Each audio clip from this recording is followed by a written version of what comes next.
Hey guys, Dr. Rob Jones here. I've been a clinician for over 20 years, and one of the most common things I see hurting people is their exercise. A lot of people want to get rid of their love handles and burn fat, and they do sit-ups. Well, it's the worst thing you can do, not only because sit-ups won't burn that fat, but they're 90% hip flexors and only 10-ish% abs. So you're actually taking your spine through a range of motion that is harmful for your discs, and it's definitely not going to help your core and that fat. Let me show you what we can do instead of those garbage sit-ups. So one of my favorite moves to do with a pulley system is to take a rope, extend it out. Now what we're gonna do is called a high to low chop. Now what you're gonna do is split your stance. I'm gonna tension my core like somebody's gonna punch me. We don't wanna draw the belly button back because that destabilizes the spine. Tension the core. Now what I'm gonna do is lean forward a little bit so I can feel my glute. Now I'm gonna pull this down and push it across my body. Now what's happening here is something called anti-rotation.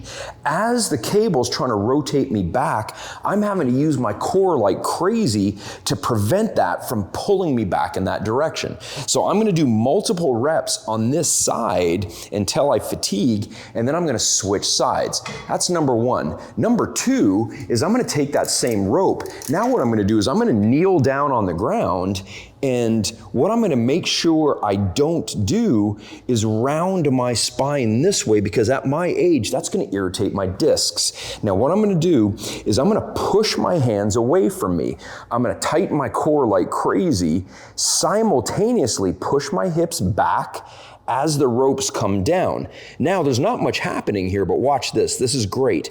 As I push my hands away from me and come back up, that weight is trying to throw me back. So I'm having to use a huge core contraction to actually mitigate that movement. I'm getting a huge core movement. Again, flex through the hips, push the hands away, control it back, and do multiple reps until you fatigue for 2 to 3 sets. Now, if you don't have a cable system like this, all you've got to do is get yourself a band, connect it up to something above your head, and you can do those 2 same moves. So what I'm gonna do is split my stance like that high to low chop.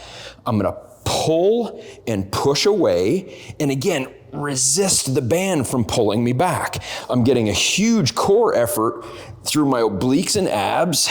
I'm gonna switch sides, repeat. Now, the same thing. Now, the cool thing about it being attached high here is I can do this move standing, push my hands away and fight the band from pulling me back, or I can do it kneeling. Again, push the hands away, tighten the core, come forward, push the hands away, resist the band from pulling me back. Again, multiple reps until you're tired for multiple sets. So if you don't have either of those apparatus, a band or a cable, remember the design of the core is to stop the spine from moving. So let's do a simple bird dog.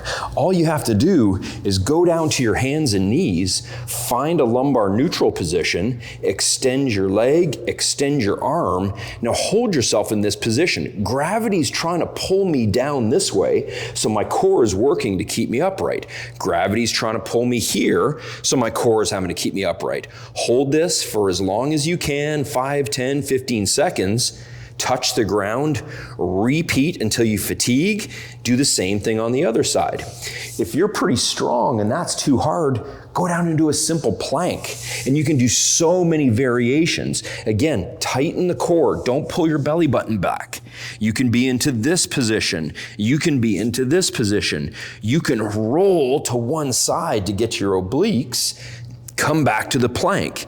You can roll to the other side. Get your obliques, come back to the plank. You can go up and down. You can go shoulder touches. But again, what you're doing is more functional. You're moving your extremities, like your shoulders and your legs. You're keeping your spine neutral by the core being nice and stable. And as you age like me, when you've got some hail damage and some disc bulges, if you wanna venture into exercise, if you start doing sit-ups, you've got potential to hurt your back. And they're not gonna really work your core and get rid of those love handles. You need to do functional movement like this. Tighten your core, move other areas, and that's gonna translate better into your everyday life. And if you're wondering why sit-ups are bad for your back, it's really simple. The spine, especially the lower back, is designed to be in this curve called lordosis. Now, as you age like me, you've gone back a lot and forward a lot. That breaks down the joints and the discs. Now, if you think about the nature of a sit-up, you're in this position and you take the spine through this flexed position over and over and over again. Now, research shows when you flex the spine over and over, you compress the front of the discs and you have potential to drive the fluid back, which is going to cause a disc bulge. So really what we want to do is we want to learn to keep the spine stable in this position, lock it into place with a good core brace, move the hips, move the shoulders so the spine doesn't get any more wear and tear. So stop doing those garbage sit-ups. They're potentially hurting your back. Implement moves like these bands, these ropes, these pulleys, the planks. That's going to help you get a truly strong core, help you get rid of your back pain, and most importantly, get better, not older.